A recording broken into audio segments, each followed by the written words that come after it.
Hello friends, welcome back and TYBA class in the subject of Theory of International Trade and Practice. अर्थात तृतीय वर्ष कला या वर्गातील विशेष विषय 4 आंतरराष्ट्रीय व्यापाराचे सिद्धांत आणि व्यवहार या विषयामध्ये पुन्हा आपलं स्वागत आहे. या विषयाच्या मागच्या तासामध्ये आपण आंतरराष्ट्रीय व्यापार आणि आर्थिक विकास या मुद्द्याचं अध्ययन केलं. यानंतर पुढचा मुद्दा जो आहे तो आहे आंतरराष्ट्रीय व्यापारापासून मिळणारे लाभ आणि या लाभांचं मोजमाप करणारे की हे लाभ ठरवणारे घटक कोणते आहेत आणि त्यानंतर आंतरराष्ट्रीय व्यापारापासून जसे लाभ होतात तसे आंतरराष्ट्रीय व्यापारापासून तोटे सुद्धा होऊ शकतात. म्हणून या प्रकरणाच्या शेवटच्या भागाच्या या टॉपिकमध्ये आपण या 3 मुद्द्यांच्या अनुषंगाने याचा अभ्यास करणार आहोत. पहिला मुद्दा, आंतरराष्ट्रीय व्यापारापासून प्रमुख लाभ कोणते मिळतात, या लाभांचं लाभ ठरवणारे घटक कोणते आहेत आणि आंतरराष्ट्रीय व्यापारापासून कोणते तोटे होऊ शकतात यावर आपण सविस्तर असं अध्यापन करणार आहोत. पहिल्या पॉईंटमध्ये आपण आंतरराष्ट्रीय व्यापाराचे जे प्रमुख लाभ आहे किंवा एकूणच हा 3 मुद्द्यांमध्ये जो टॉपिक आपण अभ्यासणार आहोत या संदर्भामध्ये सनातनपंथीय अर्थतज्ञ आणि नवसनातनपंथीय अर्थतज्ञ यांनी आंतरराष्ट्रीय व्यापारापासून लाभ मिळतात की नाही, किती प्रमाणात मिळतात, कसे मिळतात या संदर्भामध्ये आपापली मतं मांडलेली आहेत. आंतरराष्ट्रीय व्यापाराचं अध्ययन करताना सनातनपंथीय अर्थतज्ञांचा जो ग्रुप आहे त्यामध्ये ॲडम स्मिथ यांचा प्रथम क्रमांक लागतो. त्यानंतर डेव्हिड रिकार्डो यांचा नंबर लागतो. Malthus, JS. मिल आणि टॉसिंग हे सनातनवादी अर्थतज्ञ आंतरराष्ट्रीय व्यापारापासून लाभ कसे मिळतात या संदर्भातलं आपापलं मत विश्लेषण करतात. सनातनवाद्यांच्या पूर्वी एक विचार होता, त्याला आपण व्यापारवाद्यांचा विचार असं म्हटलं जात होतं. कारण पूर्वी व्यापारवाद्यांच्या मतानुसार व्यापारातून फक्त लाभ मिळवायचा आहे, नफा मिळवायचा आहे, फायदा करून घ्यायचा आहे, हा एकच उद्देश व्यापारवाद्यांचा होता. त्यांच्या मते देशातून जास्तीत जास्त निर्यात करावी आणि बदल्यात कमीत कमी वस्तूंची आयात करावी. त्यामुळे काय होईल की निर्यात उत्पन्नातून जास्तीत जास्त सोनं आणि मौल्यवान वस्तू आपल्या देशाकडे येतील आणि आपल्या देशात मोठ्या प्रमाणात संपत्तीचा साठा निर्माण होईल. यावरून असं लक्षात येतं की पूर्वी व्यापारातून निर्माण होणारी देणीघेणी मिटवण्यासाठी सोनं आणि मौल्यवान वस्तूंचा वापर केला जात असे. आणि म्हणून व्यापारवादी जास्तीत जास्त निर्यात करून व्यापाराचं जे मूल्य आहे ते मूल्य सोनं आणि मौल्यवान धातू, ज्यामध्ये आपण हिरे, जवाहर इत्यादी तत्सम ज्या त्या तत्कालामध्ये ज्या मौल्यवान धातू असतील त्यांची निर्यात उत्पन्नाच्या माध्यमातून वस्तू विक्रीचं मूल्य हस्तगत केलं जात होतं. आणि आयातीच्या संदर्भामध्ये आयात कमीत कमी वस्तूंची केली पाहिजे, म्हणजे कमीत कमी देणं लागेल. म्हणजे आपल्याला हे लक्षात आलं असेल की निर्यात करणं म्हणजे आपल्याकडे इतर देशाच्या लोकांनी ज्या वस्तू विकत घेतल्या आहे त्याचं मूल्य आपल्या देशाला मिळणं, आणि आयात करणं म्हणजे आपल्या देशातील लोकांनी इतर देशांच्या ज्या वस्तू घेतल्या आहे त्याचं मूल्य आपल्याला त्यांना द्यावं लागतं, आणि म्हणून त्याला आयात मूल्य असं म्हणतात.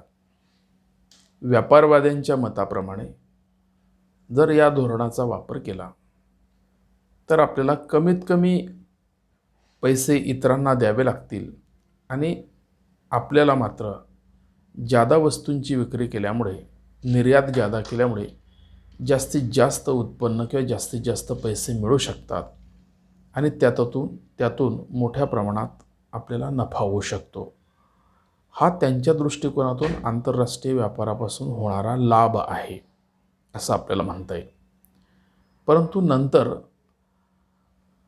अर्थशास्त्राला शास्त्राचा दर्जा प्राप्त करून देणारे, ज्याला आपण फादर ऑफ इकॉनॉमिक्स असं म्हणतो, अर्थशास्त्राचे जनक असा ज्यांचा उल्लेख करतो ॲडम स्मिथ, त्यांना मात्र हा विचार मान्य नव्हता. त्यामुळे त्यांनी खुल्या व्यापार धोरणाचा पुरस्कार केला आणि आंतरराष्ट्रीय व्यापारातून लाभ मिळण्यासाठी निरपेक्ष खर्च लाभाचं तत्व किंवा सिद्धांत त्यांनी मांडला. त्यानंतर रिकार्डो यांनी द्विघटक सिद्धांत मांडून तुलनात्मक खर्चाचा सिद्धांत मांडला, आणि या दोन अर्थतज्ञांनी म्हणजे ॲडम स्मिथ आणि रिकार्डो यांनी आंतरराष्ट्रीय व्यापारापासून किंवा आंतरराष्ट्रीय व्यापाराच्या सिद्धांताची पायाभरणी केलेली आहे असं आपल्याला म्हणता येईल. म्हणजे निरपेक्ष खर्च लाभ आणि तुलनात्मक खर्च लाभ या सिद्धांतांमधून दोन देशांनी जर एकमेकांमध्ये व्यापार केला तर त्या दोघांना कसा लाभ प्राप्त होऊ शकतो अशा स्वरूपाची मांडणी, सैद्धांतिक मांडणी रिकार्डो आणि ॲडम स्मिथ यांनी केलेली आपल्याला दिसते. या सिद्धांताचा बेस धरून नंतरच्या शास्त्रज्ञांनी याच विचाराला केंद्रस्थानी ठेवून नव्या सिद्धांताची मांडणी केलेली दिसते, ज्यामध्ये माल्थस पण असं म्हणतात की आपल्याकडील कमी गरजेच्या किंवा कमी इच्छिलेल्या ज्या वस्तू असतात त्या दुसऱ्यांना द्यायच्या, आणि दुसऱ्याकडून आपल्याला ज्या वस्तूंची गरज जास्त आहे किंवा आपल्याला इच्छिलेल्या ज्या वस्तू आहेत त्या प्राप्त करताना निर्माण होणारे जे वाढीव मूल्य आहे त्याच्यातून आपल्याला लाभ प्राप्त करता येऊ शकतो. अर्थात आंतरराष्ट्रीय व्यापारामुळे वस्तू आणि साधनसंपत्तीच्या विनिमय मूल्यात वाढ होते असं माल्थसने म्हटलेलं आहे. JS मिलसुद्धा व्यापार शर्तीचा आधार घेत आंतरराष्ट्रीय व्यापारातून लाभ प्राप्त होतात असं म्हणतात. व्यापार शर्तीबद्दल असं म्हटलं जातं की ज्या देशाला व्यापार शर्ती अनुकूल ठरतात त्यांना आंतरराष्ट्रीय व्यापारापासून लाभ मिळतात आणि ज्यांना व्यापार शर्ती प्रतिकूल ठरतात त्यांना तोटा होण्याची शक्यता असते. आणि म्हणून प्रत्येक देशाने कमीत कमी व्यापार शर्ती प्रतिकूल ठरतील आणि जास्तीत जास्त अनुकूल ठरतील अशा पद्धतीने आपल्या व्यापाराचं धोरण जर स्वीकारलं तर निश्चितच व्यापार शर्ती अनुकूल ठरणाऱ्या देशांना लाभ प्राप्त होऊ शकतात. व्यापार शर्तीच्या अनुषंगाने व्यापारातून लाभ कसा मिळवावा या संदर्भामध्ये त्यांनी मांडणी केलेली आहे. टॉसिंग पण याच संदर्भामध्ये आपलं मत मांडताना असं म्हणतात, जेव्हा देशाच्या राष्ट्रीय उत्पन्नात वाढ होते, राष्ट्रीय उत्पन्नात वाढ केव्हा होणार आहे तर देशाला आंतरराष्ट्रीय व्यापारातून जेव्हा लाभ प्राप्त होत असतात, जास्तीत जास्त फायदा होत असतो, तेव्हा राष्ट्रीय उत्पन्नात वाढ होते. म्हणजे व्यापारात केव्हा फायदा होणार आहे, जेव्हा देशाची निर्यात मोठ्या प्रमाणात वाढेल आणि आयात त्या तुलनेमध्ये कमी होईल. म्हणजे इतरांकडून आपल्याला येणं जास्त असेल आणि देणं कमी असेल तेव्हा जादा फायदा होईल, जादा लाभ होईल. आणि अशा स्थितीमध्ये जर सातत्याने निर्यात मूल्य देशाला प्राप्त होत असेल तर देशाच्या राष्ट्रीय उत्पन्नामध्ये वाढ होत जाते. सतत निर्यात होत असेल तर अशा देशांमध्ये निर्यात उद्योगांचा विकास होत असतो आणि या निर्यात उद्योगामध्ये सातत्याने होणाऱ्या निर्यातीमुळे त्या निर्यात उद्योगातील श्रमिकांच्या वेतनात सुद्धा वाढ होते आणि त्यामुळे श्रमिकांनी त्याच उद्योगात टिकून राहावं म्हणून ते इतर उद्योगांमध्ये स्थानांतरित होऊ नयेत म्हणून त्यांना तुलनात्मकदृष्ट्या वेतनात वाढ करावी लागते. या वेतनातील वाढीमुळे लोकांच्या पैशारूपी उत्पन्नात वाढ होते आणि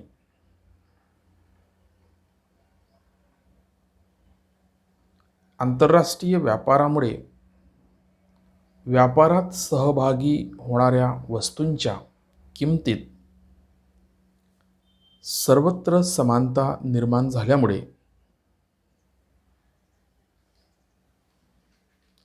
शेवटी ज्या देशांच्या लोकांच्या पैसारूपी उत्पन्नात वाढ होते त्यांच्या राष्ट्रीय उत्पन्नात पण वाढ होते.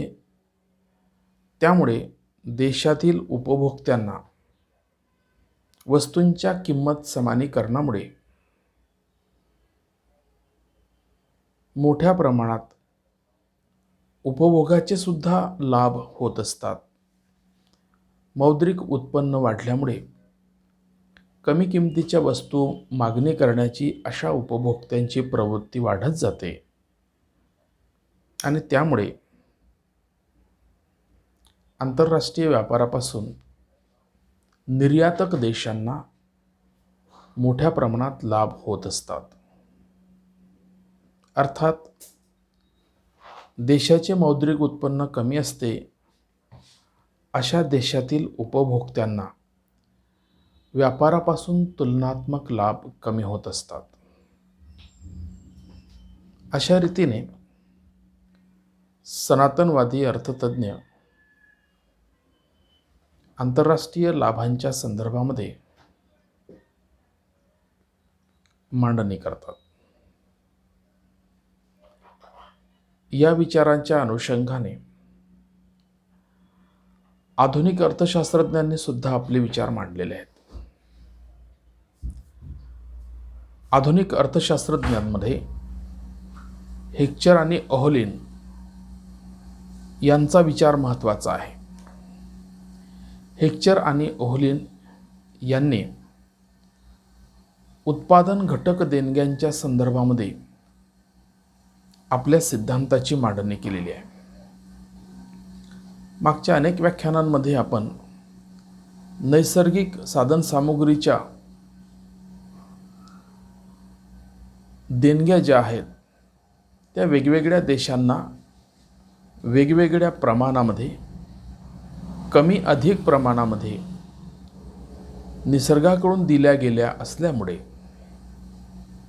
नैसर्गिकरित्या जगातल्या काही देशांकडे विशिष्ट प्रमाणाची नैसर्गिक साधनसामुग्री मोठ्या प्रमाणात आढळून येते, तर त्याच वेळेस विशिष्ट प्रमाणाची साधनसामुग्री त्यांच्या दृष्टिकोनातून दुर्मिळ असते, ती कमी प्रमाणात उपलब्ध राहिलेली असते आणि त्यामुळे घटक देणग्यांच्या उत्पादन खर्चाच्या आधारावर हेक्चर आणि ओहोलिन यांनी आंतरराष्ट्रीय व्यापाराचा आधुनिक सिद्धांत मांडला आहे. आणि त्यांच्या मताप्रमाणे नैसर्गिक देणग्यांच्या अनुकूल उपलब्धतेमुळे उत्पादन खर्च कमी येतो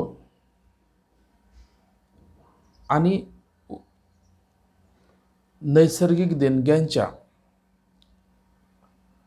प्रतिकूल उपलब्धतेमुळे उत्पादन खर्च अधिक येतो.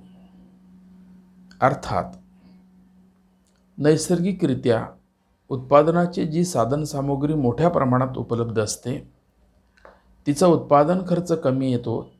त्यापासून ज्या वस्तू आणि सेवा निर्माण करतो आपण, त्यांचा उत्पादन खर्च कमी येतो आणि खर्च कमी असेल तर त्या वस्तूंच्या किमतीसुद्धा नैसर्गिकरित्या कमीच असतात. आणि जी साधनसामुग्री दुर्मिळ आहे त्यापासून निर्माण होणाऱ्या वस्तू आणि सेवा यांचा उत्पादन खर्च अधिक येतो, त्यामुळे त्यांच्या किमती अधिक असतात. अशा परिस्थितीमध्ये त्या देशांनी काय करावं आंतरराष्ट्रीय व्यापारातून जादा लाभ मिळवण्यासाठी? तर ज्या साधनसामुग्रीची उपलब्धता कमी असते त्या ठिकाणी उत्पादनाचं कार्य न करता ज्या ठिकाणी साधनसामुग्री विपुल आहे अशा साधनसामुग्रीमध्ये उत्पादनाचं लक्ष केंद्रित करावं, त्यात विशेषीकरण करावं.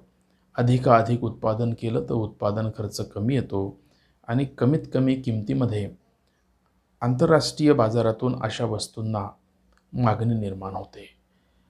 अप्रत्यक्षरित्या अशा देशांच्या निर्यातीमध्ये भरघोस वाढ होते आणि त्यांना मोठ्या प्रमाणात त्याचे फायदे होतात.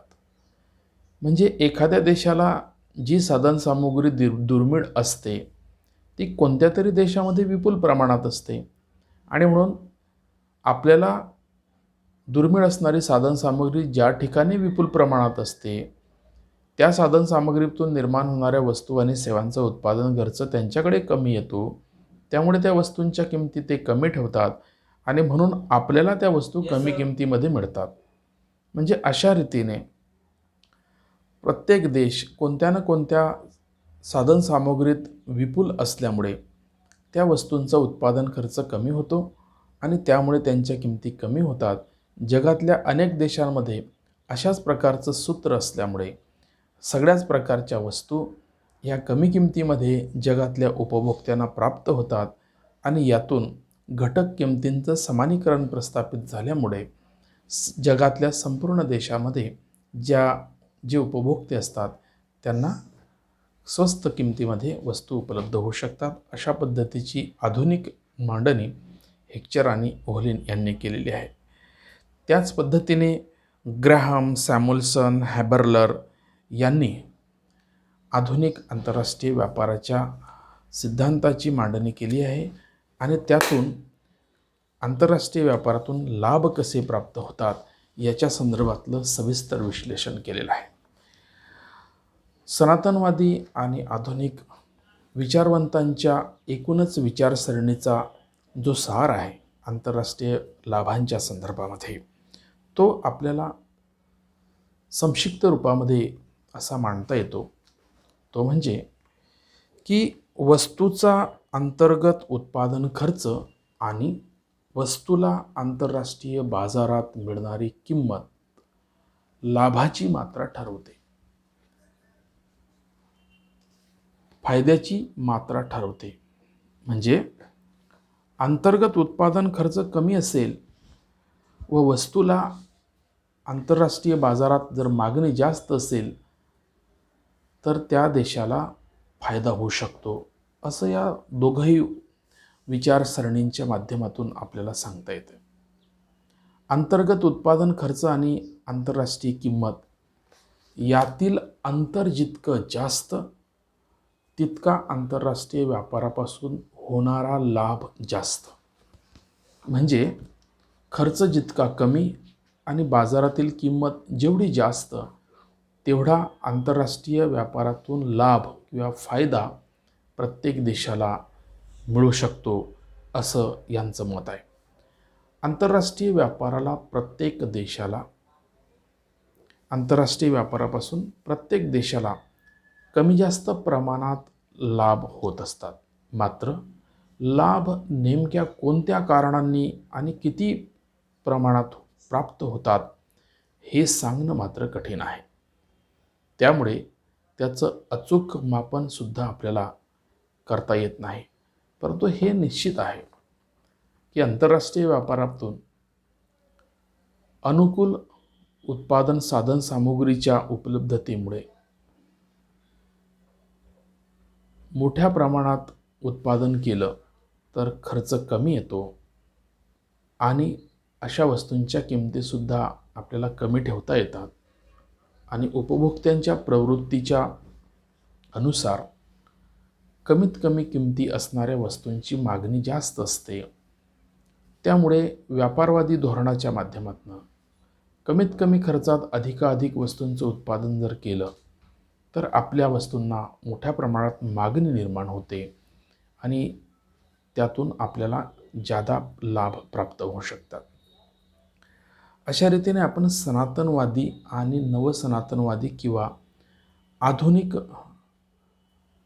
अर्थतज्ञ जे आहेत त्यांची वैचारिक बाजू जी आंतरराष्ट्रीय व्यापारापासून मिळणाऱ्या लाभांच्या संदर्भामध्ये अभ्यासल्यानंतर प्रत्यक्षरित्या आंतरराष्ट्रीय व्यापारापासून प्रमुख मोजके कोणते लाभ मिळतात याचं आपल्याला अध्ययन करता येते. म्हणून जवळपास आपण 11 लाभ प्राप्त होतात असं अभ्यासणार आहोत. त्या 11 लाभांच्या म्हणजे आंतरराष्ट्रीय व्यापारापासून जे 11 लाभ आहेत त्याचं संक्षिप्तरित्या विश्लेषण किंवा पॉईंट आपण अभ्यासू. पहिला लाभ सांगितला आहे की आंतरराष्ट्रीय श्रम विभागणी आणि विशेषीकरणाचा लाभ. दुसरा लाभ आहे नैसर्गिक साधन संपत्तीचा महत्तम उपयोग होतो. तिसरा लाभ सांगितला आहे की उपभोक्त्याच्या राहणीमानाच्या पातळीत वाढ होते, ती पातळी उंचावते. चौथा लाभ सांगितला जातो की उपभोक्त्यांना स्वस्त व दर्जेदार वस्तू आंतरराष्ट्रीय बाजारात उपलब्ध होतात.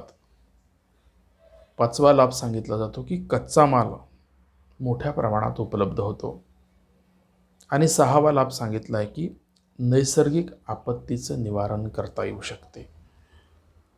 त्यानंतर 7वा लाभ सांगितला आहे की उपभोग्य वस्तूंची विविधता आणि विपुलता वाढते.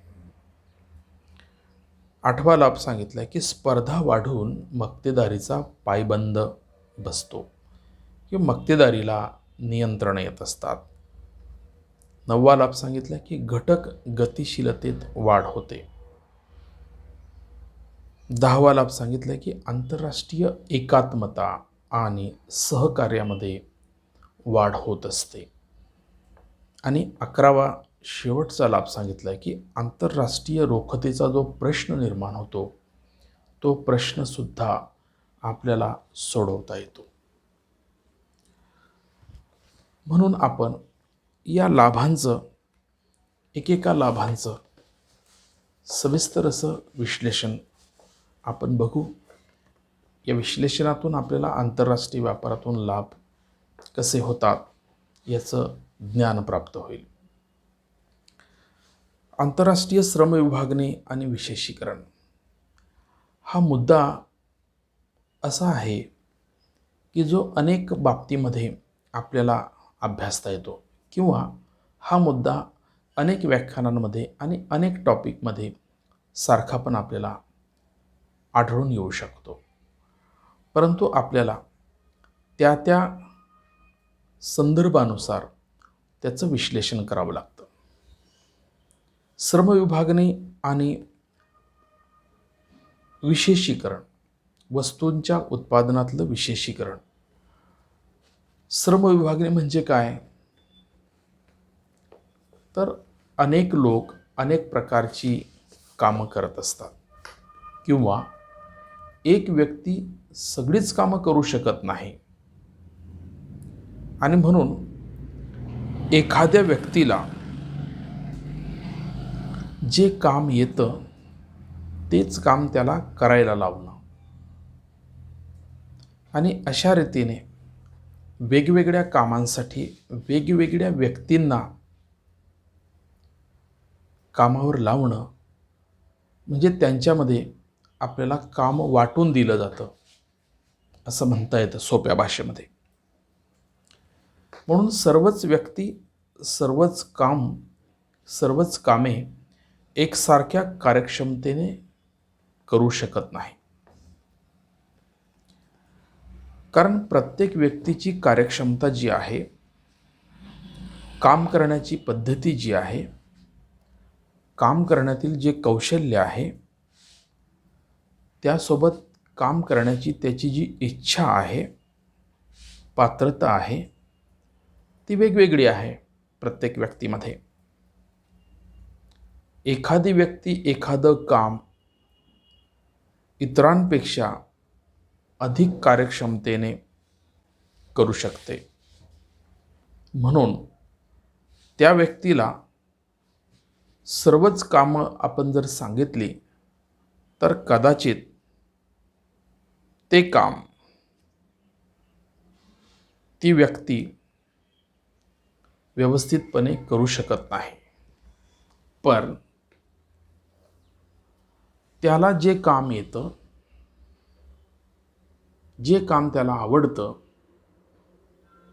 तेच काम त्याला करण्यासाठी जर दिलं तर ती व्यक्ती ते काम कमी क्षमतेमध्ये, कमी वेळेमध्ये, जास्तीत जास्त प्रमाणामध्ये करू शकते. त्यामुळे मोठ्या प्रमाणात फायदा होऊ शकतो. दुसऱ्या व्यक्तीला त्याच्या आवडीचं दुसरं काम द्या.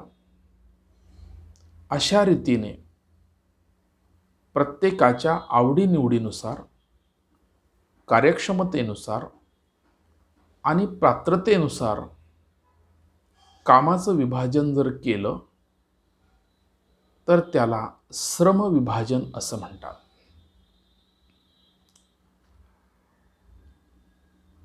आपल्याकडे काही ग्रामीण भागात काम करणारी व्यक्ती असते. जसं आपण कुंभाराच्या संदर्भात आणि सोनाराच्या संदर्भामध्ये उदाहरण जर घेतलं तर दोघंही कारागीर आहेत. एक मातीपासून अनेक प्रकारच्या वस्तूंची निर्मिती करतो, तर एक धातूपासून अनेक प्रकारच्या वस्तूंची निर्मिती करतो. आपण या दोघांच्या कामामध्ये व्यक्तींची अदलाबदल केली. कुंभाराला जर सोनारीचं काम दिलं आणि सोनाराला कुंभारीचं काम दिलं, तर त्या कामाला ते न्याय देऊ शकणार नाही. ते काम शिकण्यासाठी त्याला बराच वेळ लागेल. काम करताना तो बऱ्याच चुका करेल. त्या चुकांमधून बरेच नुकसान होईल. आणि त्यामुळे श्रमविभाजन हा जो मुद्दा आहे, जे तत्व आहे, ते व्यक्तीच्या आवडीनिवडीनुसार, कार्यक्षमतेनुसार, पात्रतेनुसार काम देणं यावर आधारित आहे. आणि म्हणून सोनाराला त्याचं स्पेशलायझेशन कामामध्ये जर करू दिलं आपण, तो चांगल्यातले चांगले उत्कृष्ट अशा प्रकारचे दागिने निर्माण करू शकतो. आणि कुंभाराला सुद्धा आपण तशा पद्धतीची पर्यावरण निर्माण करून दिलं, तर तो चांगल्यातले चांगले मातीची जी भांडी आहेत ती निर्माण करू शकतो, त्यावर नक्षी काढू शकतो. म्हणजे अशा रीतीने श्रमाची विभागणी जी आहे ती आवड निवड आणि कार्यक्षमता आणि पात्रतेवर असते.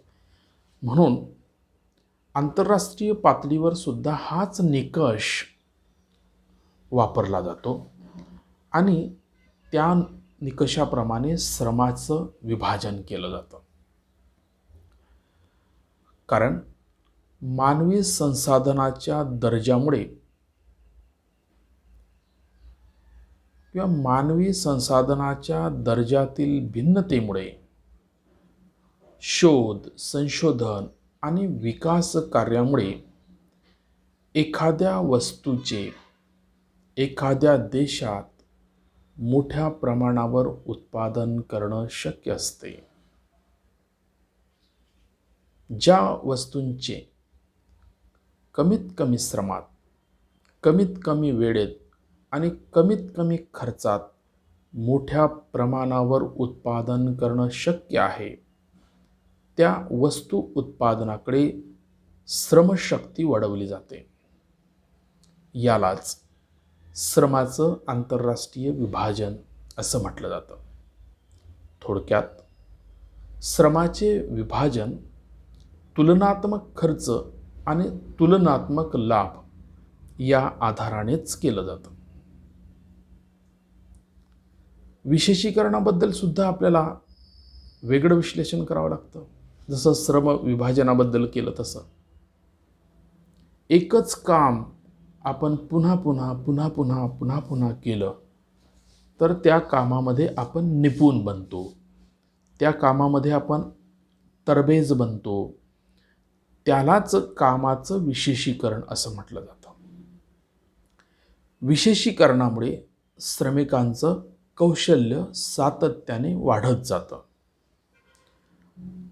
त्यामुळे उपलब्ध साधनसामुग्रीचा कार्यक्षमपणे आणि काटकसरीने वापर होत असतो आणि यामुळे उत्पादनात मोठ्या प्रमाणात वाढ होत असते.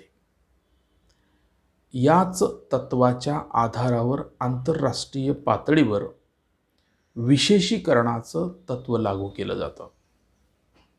ज्या वस्तूचे कमीत कमी खर्चात मोठ्या प्रमाणात उत्पादन करणं शक्य आहे, त्या वस्तू उत्पादनात विशेषीकरण केलं जातं. विशेषीकरणामुळे साधनसामुग्रीचा कार्यक्षम आणि काटकसरीने वापर झाल्यामुळे मोठ्या प्रमाणातील उत्पादनाचे अंतर्गत आणि बाह्य फायदे किंवा बचती आपोआपच निर्माण होत असतात. उत्पादनात वाढ झाल्याने अतिरिक्त उत्पादनाची निर्यात सुद्धा करणं शक्य होत असते. त्यामुळे अतिरिक्त उत्पादनाची निर्यात करण्यासाठी बाजारपेठांचा शोध घ्यावा लागतो. त्यामुळे ऑटोमॅटिकली बाजारपेठांच्या कक्षा सुद्धा विस्तारतात. निर्यातीत सातत्याने वाढ होत गेली की राष्ट्रीय उत्पन्नामध्ये आपोआप वाढ होते. त्यामुळे देशाच्या संपन्नतेमध्ये वाढ होते. उत्पादनातील वाढ, उत्पादनातील बचती आणि राष्ट्रीय उत्पन्नातील वाढ हे आंतरराष्ट्रीय व्यापाराचे प्रमुख लाभ आपल्याला यातून मिळू शकतात असं म्हणता येईल. दुसरा लाभ जो सांगितला जातो की नैसर्गिक साधन संपत्तीचा उपयोग, महत्तम उपयोग हा महत्त्वाचा लाभ आहे. उत्पादन खर्चातील तफावत ही साधन संपत्तीच्या महत्तम वापरावर अवलंबून असते. जसं हेक्चर आणि ओहलींच्या विचारांबद्दल मी आपल्याला बोललो, त्यांच्या विचारानुसार देशात ज्या घटक देणग्या विपुल असतात त्यांच्या उत्पादन कार्यासाठी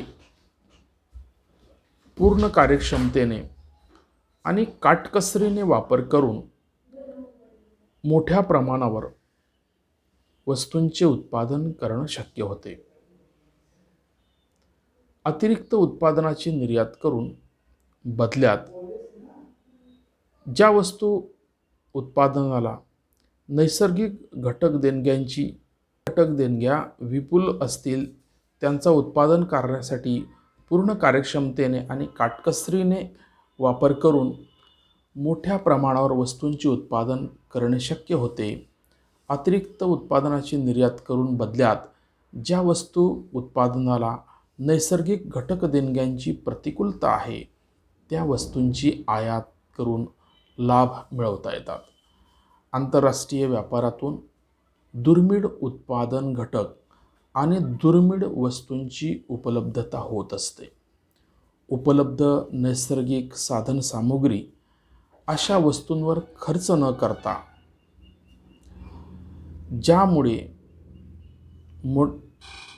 ज्यांचे मोठ्या प्रमाणावर उत्पादन करणं शक्य आहे त्यावर खर्च केलं जातं. थोडक्यात आंतरराष्ट्रीय व्यापारामुळे नैसर्गिक साधन सामग्रीचा महत्तम आणि पर्याप्त वापर जर केला तर त्यातून मोठ्या प्रमाणातले लाभ आपल्याला प्राप्त होऊ शकतात.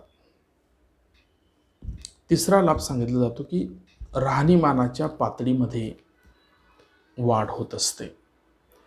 देशात ज्या वस्तूंची निर्यात केली जाते, देशाकडून ज्या वस्तूंची निर्यात केली जाते त्या निर्यातीत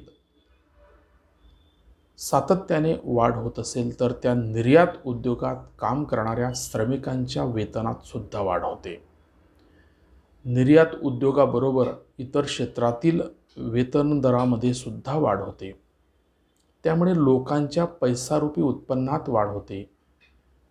त्यामुळे त्यांच्या खरेदी शक्तीत वाढ होते आणि त्यामुळे खरेदी शक्तीत वाढ झाल्यामुळे त्यांच्या मागणीत वाढ झाल्यामुळे आंतरराष्ट्रीय बाजारामध्ये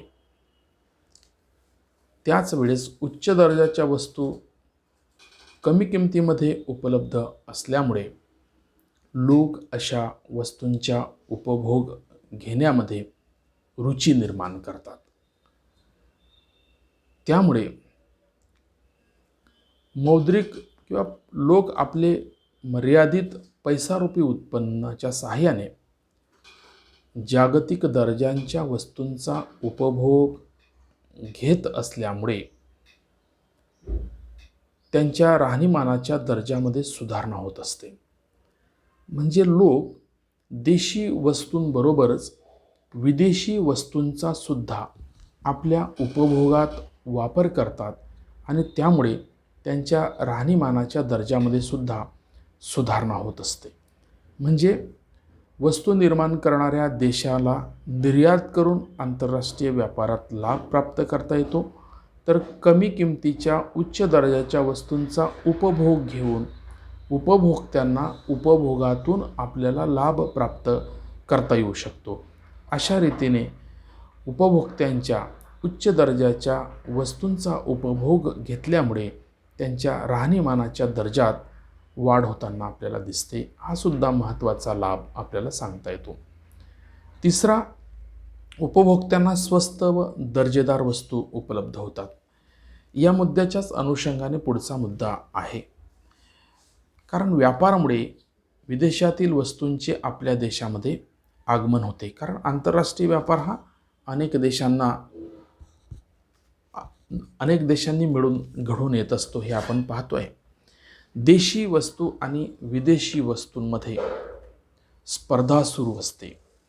विदेशी वस्तू दर्जेदार आणि स्वस्त असल्यामुळे आणि देशी उद्योजक अशा वस्तूंच्या स्पर्धेमध्ये टिकण्यासाठी मोठ्या प्रमाणात प्रयत्न करतात आणि आपल्या उद्योगांमध्ये विशेषीकरणाचं तत्त्व लागू करतात. साधनांचा सुद्धा पर्याप्त वापर करतात आणि यातून उत्पादनामध्ये मोठ्या प्रमाणात वाढ होते. उत्पादनात त्यामुळे वाढत्या फलाचा नियम लागू होत असतो. त्यामुळे उत्पादन खर्चात कपात होते. उत्पादनात जर वाढत्या फलाचा नियम लागू झाला तर उत्पादन खर्चात घट होते आणि त्यामुळे बाजारामध्ये कमी किमतीमध्ये वस्तूंची उपलब्धता करता येणं शक्य होत असते. म्हणजेच बाजारामध्ये विदेशी वस्तूंबरोबरच देशी वस्तूसुद्धा उपभोक्त्यांसाठी कमी किमतीमध्ये उपलब्ध होऊ शकतात. उत्पादन खर्चातील घट आणि पुरवठ्यातील वाढीमुळे वस्तूंच्या किमती कमी होतात. विदेशी व्यापारामुळे जागतिक पातळीवरील किमतींमध्ये समानीकरणाची परिस्थिती निर्माण होते. परिणामी सर्वच देशांच्या वस्तू सर्व देशांना, त्या देशातील उपभोक्त्यांना कमी किमतीमध्ये उपलब्ध होत असताना दिसतात. त्यामुळे किमतीतील घटीचा उपभोक्त्यांना चांगलाच फायदा होतो. त्यांच्या समाधानाच्या पातळीमध्ये त्यातून वाढ होते. म्हणजेच आंतरराष्ट्रीय व्यापारातील देशी उद्योग आणि विदेशी उद्योगाच्या स्पर्धेमुळे उत्पादन खर्चात घट होते आणि वस्तू निर्मितीमध्ये सुद्धा गुणवत्ता प्राप्त होते. गुणवत्तायुक्त वस्तूंची मोठ्या प्रमाणातली उपलब्धता किमती कमी करते आणि अप्रत्यक्षरित्या उपभोक्त्यांना उच्च दर्जाच्या वस्तू कमी किमतीमध्ये उपभोगण्यासाठी मिळतात. त्यामुळे त्यांच्या उपभोग पातळीमध्ये वाढ झालेली दिसते. उपभोक्त्यांच्या दृष्टिकोनातून हा सुद्धा आंतरराष्ट्रीय व्यापारातला महत्त्वाचा लाभ आपल्याला सांगता येतो. पाचवा जो लाभाचा मुद्दा आहे तो कच्च्या मालाच्या उपलब्धतेच्या संदर्भातला आहे. देशात मानवी संसाधन, भांडवल, यंत्रसामुग्री, तंत्रज्ञान यांची कितीही विपुलता असली तरी कच्च्या मालाशिवाय या तंत्रज्ञानाचा किंवा मानवी साधनाचा किंवा भांडवलाचा, यंत्रसामुग्रीचा काहीही उपयोग नसतो. कच्चा माल असेल तरच या आदानांचा आपल्याला उत्पादन प्रक्रियेमध्ये वापर करणं शक्य आहे. आंतरराष्ट्रीय व्यापाराच्या माध्यमातून मात्र अशा प्रकारच्या आवश्यक कच्च्या मालाची उपलब्धता होत असते आणि त्यातून औद्योगिकरण आणि आर्थिक विकासाची संधी उपलब्ध होत असते. मागे आपण इंग्लंडचं उदाहरण घेतलं होतं की इंग्लंड हा सुती आणि रेशीम कापडाचा उद्योग दुसऱ्या देशातून उपलब्ध होणाऱ्या कापूस आणि कच्च्या रेशमावर चालवतो. तसेच भारताची फाळणी झाल्यानंतर ताग पिकवणारा प्रांत बांगलादेशाकडे जातो, परंतु तागाच्या गिरण्या भारताकडे राहतात आणि म्हणून त्या गिरण्या चालवण्यासाठी आपण कच्च्या तागासाठी बांगलादेशावर अवलंबून राहतो. अशा रीतीने भारतातील रत्न आणि आभूषणे तयार करणाऱ्या उद्योगांना लागणारा कच्चा माल म्हणजे कच्चे हिरे, खडे, सोनं हे आपण इतर देशांकडून आयात करतो. म्हणजे अशा रीतीने आंतरराष्ट्रीय व्यापारातून आपल्याला कच्च्या मालाची उपलब्धता होऊ शकते. त्यानंतर 6वा मुद्दा सांगितला जातो की नैसर्गिक आपत्तीचं निवारण. आपल्याला माहिती आहे की जगामध्ये वेगवेगळ्या कालखंडामध्ये वेगवेगळ्या प्रकारच्या नैसर्गिक आपत्ती आलेल्या आहेत आणि त्यामुळे मानवी आपत्तीबरोबरच नैसर्गिक आपत्ती जगातलं फार मोठं नुकसान करत असतात. आणि अशा प्रकारे जर आंतरराष्ट्रीय व्यापाराची संकल्पना नसेल आणि एखाद्या देशावर अशा प्रकारचं नैसर्गिक संकट आलं असेल तर त्यातून त्या देशाला सावरणं, उभं राहणं फार कठीण असतं. त्यामुळे आंतरराष्ट्रीय व्यापारापासून हा महत्त्वाचा लाभ सांगितला जातो की जगामध्ये साथीचे रोग, भूकंप, पूर, अवर्षण, दुष्काळ, आग इत्यादी नैसर्गिक निर्मित आपत्ती येऊ शकतात किंवा आलेल्या आहेत. त्यानंतर मानवनिर्मित जे आहे, ज्यामध्ये युद्ध, आतंकवाद, जातीय दंगली यांच्यामुळे सुद्धा अर्थव्यवस्थेवर ताण पडतो, अर्थव्यवस्था कोसळू शकते. अशा प्रकारच्या मानवी आणि नैसर्गिक आपत्तीचं निवारण करण्यासाठी आंतरराष्ट्रीय व्यापार फार लाभदायक ठरतो. भारतात स्वातंत्र्योत्तर काळात हरित क्रांतीच्या यशस्वीतेच्या अगोदर बरेच दुष्काळ पडले. त्या काळात लोकसंख्येचे पालनपोषण करण्यासाठी भारताने अमेरिका, कनाडा या देशांकडून मोठ्या प्रमाणात अन्नधान्याची आयात केल्याचा इतिहास आहे. तसेच मानवी आपत्तीचं उदाहरण जर द्यायचं म्हटलं भारताच्या संदर्भामध्ये तर आपल्याला माहिती आहे की 1962 मध्ये चीन, 1965 मध्ये पाकिस्तान, 1971 मध्ये पुन्हा पाकिस्तान आणि 91 पर्यंत आपण कारगिल युद्धाचा विचार करतो. आणि आता आपण चीनच्या संदर्भामध्ये जी परिस्थिती अनुभवतो आहे की आपण तिबेटच्या बॉर्डरवर आणि सागरी पट्ट्यावर पाकिस्तान, चीन यांच्या विरोधामध्ये मोठ्या प्रमाणात युद्ध साहित्याची जमवाजमव करत आहोत. आणि केव्हासुद्धा युद्ध परिस्थिती उद्भवू शकते आणि त्यामुळे दोघंही देश आपापल्या भूमिकांवर ठाम असलेले दिसतात.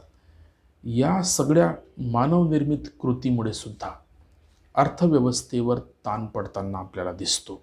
म्हणजे अशा रीतीने नैसर्गिक आणि मानवी आपत्तीतून देशाला फार मोठं नुकसान होत असते.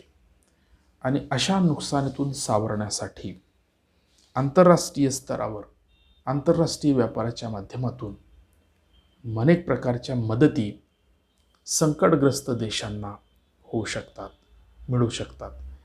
म्हणून या परिस्थितीमध्ये भारताला सुद्धा जगातल्या अनेक देशांनी मदत केल्याचा इतिहास आपल्याला माहिती आहे. मागच्या काही कालामध्ये महाराष्ट्रामध्ये, गुजरातमध्ये मोठ्या प्रमाणात ते भूकंप आले होते. आणि सध्या कोरोनासारखा संसर्गजन्य आजार जगाला विळख्यात घेतो आहे.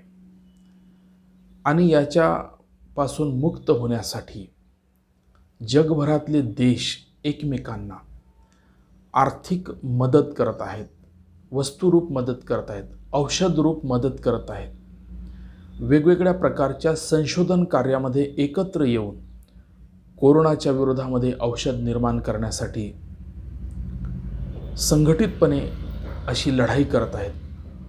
म्हणजेच नैसर्गिक आपत्ती आणि मानवी आपत्तीतून निवारण करण्यासाठी आंतरराष्ट्रीय व्यापारातून जी एकता निर्माण झालेली असते देशांमध्ये, त्या एकतेचा फायदा अशा प्रकारच्या संकटाला तोंड देण्यासाठी आपल्याला किंवा प्रत्येक देशाला तो मिळू शकतो आणि म्हणून हा फार मोठा लाभ आंतरराष्ट्रीय व्यापाराच्या माध्यमातून आपल्याला भेटू शकतो. त्यानंतर 7वा मुद्दा सांगितला जातो की उपभोग्य वस्तूंची विविधता आणि विपुलता वाढताना दिसते. काही वस्तू अशा असतात की त्यांचे उत्पादन जगातील ठराविक देशांमध्येच होत असते. त्या वस्तूंची उपभोक्ते मात्र जगातल्या सगळ्या देशांमध्ये असतात. उदाहरणार्थ भारतामध्ये आणि श्रीलंकेमध्ये चहाचं उत्पादन होत असतं, परंतु चहाची आवड असणारे जे उपभोक्ते आहे ते जगातल्या अनेक देशांमध्ये आहेत. भारतामध्ये पूर्वी मोटारकार, सायकल, घड्याळ, अभियांत्रिकी वस्तू, इलेक्ट्रॉनिक वस्तूंचं उत्पादन केलं जात नव्हतं. परंतु लोकांना या वस्तूंच्या उपभोगापासून वंचित राहता येऊ नये म्हणून या वस्तूंची भारताला आयात करावी लागत होती. अर्थात व्यापारामुळे बाजाराच्या कक्षा विस्तारतात. बाजारातील वस्तूंची विविधता व विपुलता वाढते. याचा फायदा देशातील उपभोक्त्यांना मिळतो. म्हणजे पूर्वी भारतामध्ये चहाचं उदाहरण घेतलं तर इतर ज्या इलेक्ट्रॉनिक आणि इंजिनिअरिंग वस्तू आहेत त्या नव्हत्या असं त्याचा अर्थ होतो. तर इतर देशांमध्ये इलेक्ट्रॉनिक आणि इंजिनिअरिंग वस्तू आहेत परंतु चहा नव्हती. परंतु आंतरराष्ट्रीय व्यापारातून जगातल्या सगळ्या देशांना इंजिनिअरिंग वस्तू पण प्राप्त होतात, उपलब्ध होतात आणि चहासारख्या पेय वस्तूसुद्धा उपलब्ध होतात. असाच या मुद्द्याच्या अनुषंगाने हा लाभ आपल्याला आंतरराष्ट्रीय व्यापारातून कसा मिळतो याचं स्पष्टीकरण करता येते. त्यानंतर महत्त्वाचा मुद्दा आहे की स्पर्धा वाढवून मक्तेदारीला नियंत्रण येते किंवा मक्तेदारीला पायबंद बसतो. एखाद्या देशाची अर्थव्यवस्था जेव्हा बंदिस्त असते तर त्या देशात थोड्याफार उद्योगांची मक्तेदारी निर्माण झालेली असते. मक्तेदारीमुळे अकार्यक्षमता वाढताना दिसते. त्याबरोबर शोषणसुद्धा होत असते. कामगारांचं होत असते, उपभोक्त्यांचं पण होऊ शकते.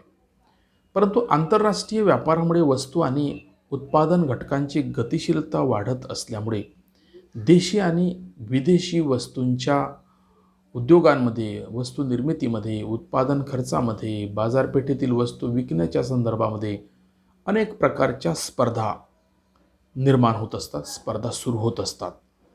आणि अशा स्पर्धेमुळे बंदिस्त इकॉनॉमीमध्ये ज्या मक्तेदारी निर्माण झालेल्या उद्योग संस्था असतात त्यांचे फार दिवाळं निघते. त्यामुळे स्पर्धेतून अकुशल कामगार, अकुशल व्यवस्थापक व उद्योजक ॲटोमॅटिकली बाहेर फेकले जात असतात आणि त्यामुळे स्पर्धेमध्ये फक्त कुशलता, कार्यक्षमता आणि नवोन्मेष इत्यादींनाच फक्त प्रोत्साहन मिळते. आणि अशा आधारावर जर वस्तूंचं उत्पादन होत असेल तर अशा वस्तूंची गुणवत्तासुद्धा आपल्याला वाढलेली दिसते.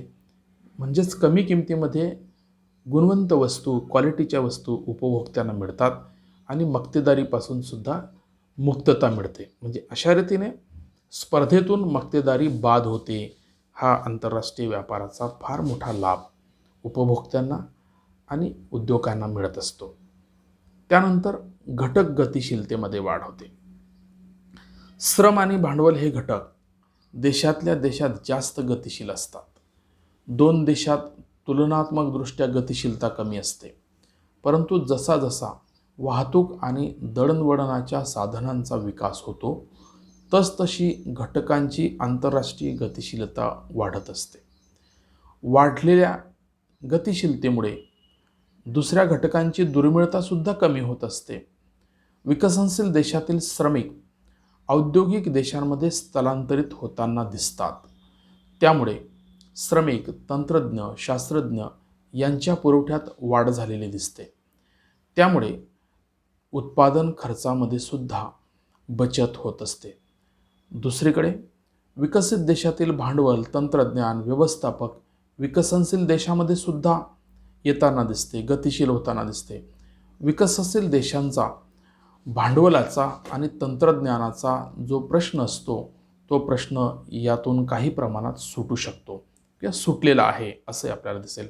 भारताचं उदाहरण जर आपण घेतलं तर भारत आज विकासाच्या ज्या टप्प्यावर आहे त्याचा अर्थ असा आहे की भारताला सुद्धा विदेशी तंत्रज्ञान यंत्रसामुग्रीचा फार मोठा सपोर्ट मिळालेला असल्यामुळे भारत अल्पविकसिततेतून विकसनशीलतेकडे आलेला आहे आणि स्वतःच्या तंत्रज्ञानाच्या प्रगतीतून तो आता विकसित बनण्याकडे वाटचाल करताना दिसतो आहे. आणि म्हणून उत्पादन घटकांच्या या गतिशीलतेतील वाढीमुळे विकसित आणि विकसनशील देशांना दोघांनाही लाभ मिळतो असं आपल्याला म्हणता येईल.